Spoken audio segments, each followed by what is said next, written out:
Esta mañana hemos invitado a la candidata presidencial de Juntos por el Perú, a Verónica Mendoza, para tocar este y otros temas de actualidad. Buenos días, señora Mendoza. Buenos días, señora Mendoza.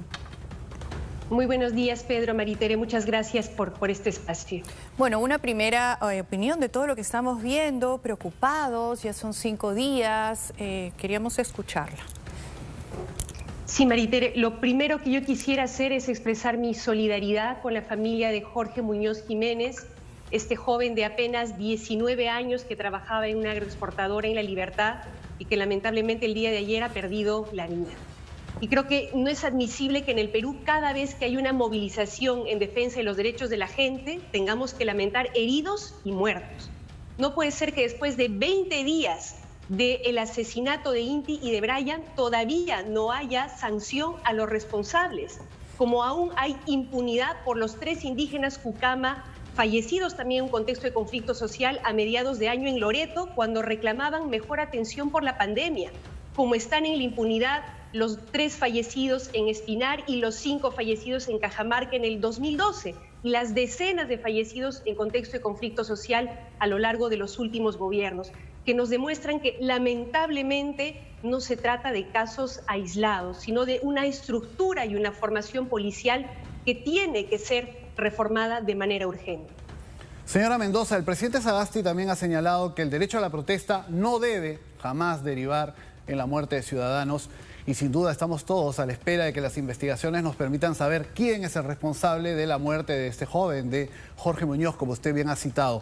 Pero quería también preguntarle acerca de la realidad que estamos viendo desde hace varios días, adicional a la protesta y a lo que el Congreso ha acordado esta madrugada, es decir, derogar la ley de promoción agraria. Parece que ese capítulo ya será superado. Estamos viendo cierres de carreteras que se traducen en personas mayores, niños que no pueden llegar a sus hogares, no pueden comer.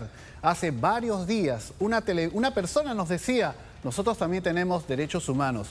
¿Cuál es su posición personal respecto al tema de la toma y el cierre de carreteras? Sí, Pedro, efectivamente nadie quiere que las carreteras de nuestro país estén bloqueadas. Pero yo pregunto, ¿de quién es la principal responsabilidad? ¿De Jorge Muñoz, de La Libertad, de Geraldine Martínez de Ica, que nos contaba hace apenas unos días cómo tienen que salir a trabajar desde las 4 de la mañana por 10 o 12 horas consecutivas, sin parar, sin comer, sin ver a sus hijos, sin CTS, sin vacaciones, sin seguro de trabajo? ¿O es responsabilidad de una clase política que aprobó este régimen agrario de la explotación laboral, que lo ha extendido sin escuchar a los trabajadores por 10 años más, del 2021 al 2031, o el Congreso de la República, que el miércoles tuvo la oportunidad de derogar este régimen de manera oportuna, pero una vez más se lavó las manos irresponsablemente, cuando sí son bien agilitos para otras cosas, ¿verdad? Pero yo me creo, podría Pedro responder, Maritere, señora Mendoza, perdone, ¿me podría responder, usted avala la toma de carreteras? Acabo de señalarlo, Pedro, no es lo que quisiéramos, no es lo que los trabajadores quisieran, pero en un contexto en el cual durante años, porque esto no es de ayer o de la semana pasada, son años, Pedro, durante los cuales estos trabajadores han denunciado abuso, explotación, que son propios de prácticas del gamonalismo del siglo pasado. O sea, no podemos seguir promoviendo y ufanándonos de una agroexportación del siglo XXI con un régimen laboral del siglo XIX.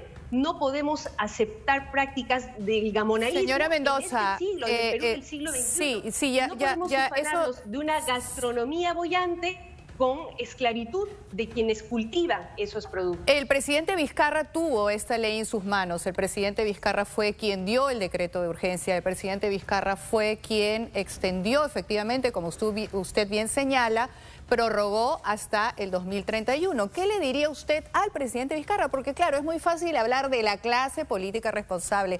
Todos son responsables, pero hay que identificar con nombre y apellido quién hizo y puso en un papel las cosas que estamos ahora conversando, ¿no? De acuerdo, Maritere, no vamos a olvidar que el señor Klimper fue quien promovió a finales de la dictadura fujimorista este régimen para beneficiar, ¿no?, a su propia empresa. No hay que olvidar que los sucesivos gobiernos lo prorrogaron de manera arbitraria, sin una evaluación económica.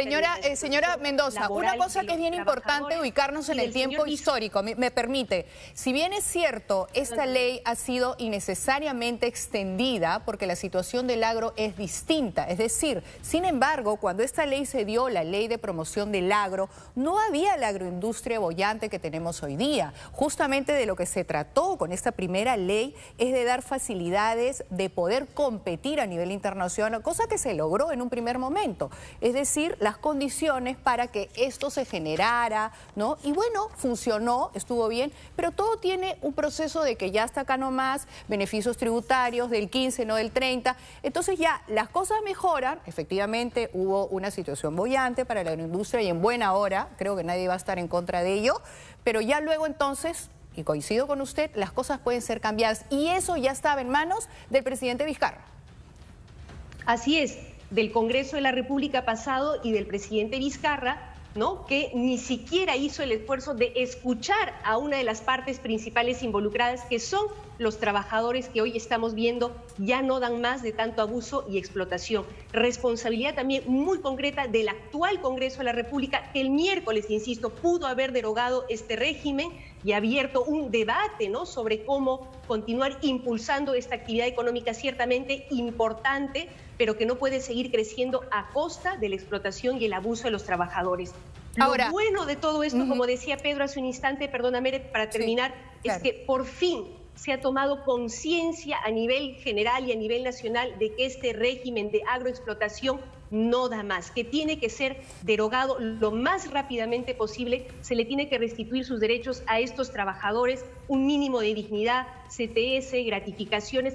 Se les tiene que restituir su derecho a la sindicalización y a la negociación colectiva por sector para que puedan ir ganando mejores condiciones laborales. Y por supuesto también hay que revisar estas exoneraciones tributarias y este subsidio que pagamos todos los peruanos, ¿no?, por concepto de salud, subsidiando a estas grandes empresas que ciertamente, como bien señalas tú, en un inicio pudieron haber necesitado del apoyo del Estado, pero que a estas alturas ya están consolidadas y que más bien tienen que retribuir. Por eso es que le pido ser precisos en no mezclar las cosas. Esa ley fue buena al principio, tuvo su propósito, funcionó, tuvo éxito y luego el señor Vizcarra tenía la oportunidad de cambiarlo y bueno, no se hizo.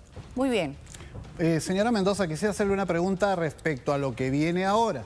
Ya en el Congreso, la Comisión de Economía y de Agricultura han coordinado que se derogará esta norma a las 11 de la mañana. Según la presidenta del Congreso, se va a discutir el tema. Seguramente se derogará la norma como ya se anunció. ¿Cuál debería ser la alternativa? ¿Qué es lo que podemos aprobar para que las empresas que sí cumplen con la normativa y cuyos trabajadores no tienen mayor queja puedan continuar y puedan perfeccionarse en el tiempo? Otorgar esos derechos que creo todos necesitamos ver ya consagrados en el campo laboral, pero ¿qué es lo que se necesita? ¿Cuál es la propuesta que parte de usted? Pedro, lo que hay que precisar es que, por un lado, efectivamente, el problema es la informalidad, ¿no?, y la excesiva tercerización que se da en este sector, pero también el problema es la formalidad, el problema es este régimen agrario que es formal, pero que es abusivo y explotador, que tiene que ser cambiado. Por eso nosotros hemos planteado la necesidad de un nuevo régimen laboral agrario, un nuevo régimen agrario, que, como decía hace un momento, restituya sus derechos a todos los trabajadores, CTS, gratificación, vacaciones, lo que merece todo trabajador en el Perú, lo que deberíamos tener todos los trabajadores. Pero perdóneme, usted sabe que en este momento ellos sí cuentan con CTS y vacaciones, ¿no? No es que no las tengan. Maritere, pero tú sabes perfectamente que eso se licúa en la remuneración mensual. Y que ya, pero digamos, el presidente Vizcarra, si algo bueno hizo en esta ley que mejoró, es que pasó las vacaciones de 15 días a 30 días. Eso está puesto en la ley. Es por ello que Pedro le pregunta qué precisiones hay que hacer. Si hablamos de vacaciones, ya están en el papel. Ya dice 30 días de vacaciones. Entonces, aterricemos la idea. Concretamente, perfecto, coincidimos. No a los servicios. ¿Qué más? ¿Qué más que no haya ahorita puesto en la ley? Porque si usted me habla de vacaciones, debo decirle, ya están puestas. Dice 30 días de vacaciones. pero quedan en el papel, Maritere, porque la mayor parte de estos trabajadores ya a eso le corresponde a SUNAFIL, vía tercerización o contratos temporales que se renuevan cada 3 meses, por más que sean trabajadores que llevan años en estas empresas y que por lo tanto de renovación en renovación cada 3 meses no tienen un mínimo de estabilidad y por lo tanto no tienen vacaciones. Entonces trabajemos para que eso que en teoría tienen realmente se haga efectivo. Si le entiendo bien, señora Mendoza, si vamos entendiendo en la remuneración mensual, sino que se les dé de manera separada como corresponde. Si la vamos entendiendo, que se reconozca su derecho a la sindicalización y negociación colectiva, que puedan participar también en el reparto de utilidades empresariales. Por eso. Y que por otro lado, perdón, Pedro, solo para terminar. Usted va a poder explicarlo, pero quería, para centrarlo un poquito. Para centrarlo un poquito, usted lo va a poder explicar, pero lo que está planteando no es un régimen especial, sino que todos estos trabajadores que hoy están en el agro pasen al régimen general de contratación que tienen todos los trabajadores en el país, ¿no es cierto? Eso es lo que usted está planteando. Que efectivamente podría ser una salida y por eso es que era totalmente viable que el Congreso de la República derogara este régimen de agroexplotación el miércoles y por eso es que, hay que reconocerlo, algunos empresarios líderes de este sector han señalado que efectivamente se podría contratar el régimen general. Por supuesto que sí, a eso deberíamos encaminarnos de manera progresiva. Pero como de manera progresiva también habrá que eliminar, y eso es parte de este actual régimen, ¿no es cierto?, eliminar las millonarias exoneraciones tributarias que se le da a aquello este que no tiene justificación que ya técnica está asentado y eliminar el subsidio que pagamos todos los peruanos por concepto de salud que estas empresas deberían pagar. Eso también tiene que ser modificado en el marco, perdónenme, de una segunda reforma agraria, es decir, de un conjunto de reformas para impulsar este sector agrario de la agricultura familiar que es estratégico para el desarrollo. Usted dice que una posibilidad es que todos estos trabajadores que han obtenido un puesto de trabajo y tienen un ingreso, con las críticas que usted ha formulado y muchos más también, todos estos trabajadores puedan pasar a un régimen general de contratación como tienen todos los que están en planilla. Sin embargo, usted también ha reconocido que hay un altísimo porcentaje de informalidad en nuestro país. 70% de nuestra economía es informal, solo el 30% es formal. ¿Y por qué el 70% es informal? Precisamente porque consideran que la forma de contratar, que las leyes laborales son una barrera. Para evitar que sean una barrera, ¿qué es lo que usted propone para formalizar más nuestra economía? Eso no es real, Pedro, y sería importante abrir un debate al respecto. La normativa laboral vigente en este y en todos los sectores es extremadamente flexible. Tienes un montón de modalidades de contratación temporal, un montón de modalidades para poder despedir o no renovar el contrato a los trabajadores, de tal manera que flexibilidad laboral hay en extremo. Lo que no hay es productividad que garantice la sostenibilidad de las empresas para que puedan a su vez garantizar los derechos de sus trabajadores. Por eso nosotros abogamos por, respecto de esta actividad, una segunda reforma agraria que le permita al Estado participar, promover más activamente este sector para mejorar su productividad. ¿A qué me refiero? Me refiero, por ejemplo, a un programa nacional de compras públicas que le compre en particular a los pequeños productores de la agricultura familiar sus productos de manera directa para garantizar que tengan precios dignos y a su vez que esos productos lleguen a las familias del Perú y reciban una alimentación adecuada. Me refiero a un gran programa nacional de riego en un contexto en el que no solamente hay baja infraestructura, sino un déficit creciente de agua por el tema del cambio climático. Un programa de asistencia técnica, una banca de fomento agrario y rural que le dé crédito barato, accesible a los productores del campo y de la agricultura familiar. No como el FAE Agro del señor Vizcarra, que por recurrir a la banca privada con tasas de interés altísimas, ¿no es cierto?, ha fracasado estrepitosamente y ha dejado en el abandono a miles de campesinos y pequeños productores que hoy están a punto de perder sus cultivos. Eso es el paquete integral que debemos promover. O sea, esas serían las propuestas que usted tiene para esta reforma, esta segunda, en realidad, como usted la ha denominado, esta segunda reforma agraria. Incluiría, por ejemplo, ¿qué es lo que mucha gente teme? ¿Incluiría expropiaciones? No, Maritere, nosotros no hemos planteado expropiaciones. Sí, en determinado momento habrá que discutir, ponerle ciertos límites a la concentración de la propiedad, a la concentración de la tierra, porque efectivamente estamos volviendo en los últimos tiempos a un nivel de concentración mayor, ¿no? Al que había antes de la primera reforma agraria. Entonces, esto es algo que hay que discutir ciertamente, pero para nosotros la prioridad es reformar la institucionalidad, reformar el Estado para que pueda atender adecuadamente a este sector.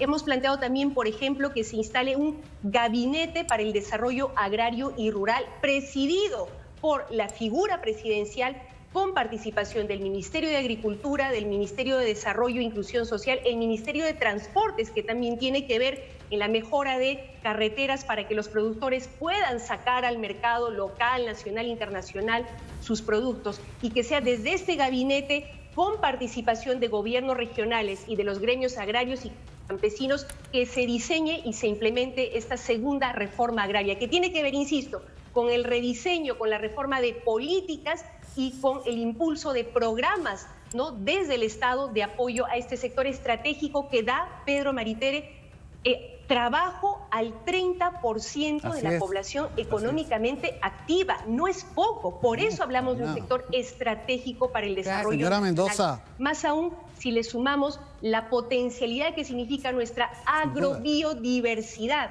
que es un terreno fértil, debería ser reconocida como patrimonio nacional protegido por nuestra propia Constitución. Es un terreno fértil y es un potencial que tiene el Perú que no está aprovechando desde hace décadas, y por eso es importante que haya ideas modernas, con justicia y con un trato adecuado a los trabajadores. En eso creo que estamos totalmente de acuerdo. Pero yo le pregunto cómo vamos a hacer para formalizar más nuestra economía en el agro.